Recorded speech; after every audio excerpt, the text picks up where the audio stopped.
Hi loves! Hindi pa nga kami nagbubukas pero meron na kaming customers today. So today is Sunday. Actually pag Sunday, hindi sana kami mag-o-open kasi lahat ng staff ko is day off nila ngayong Sunday. So pati kami, hindi kami nag-o-open ng morning. Pero afternoon, actually sa afternoon sana ng Sunday, mag-check sana kami ng mga staff, mag-ready ng mga pang Monday. Pero ayan, nakakapag-open na kami kasi may mga customers na pupunta.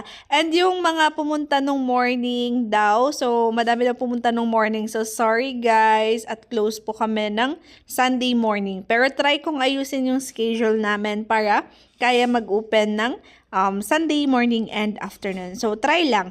Pero kami kasi hindi kami pwede sa morning kasi ayan. So, ito yung mga orders natin today. Yung first video natin ay mga customers natin. Thank you so much sa ating mga bagong customers at mga repeat customers natin. So, thank you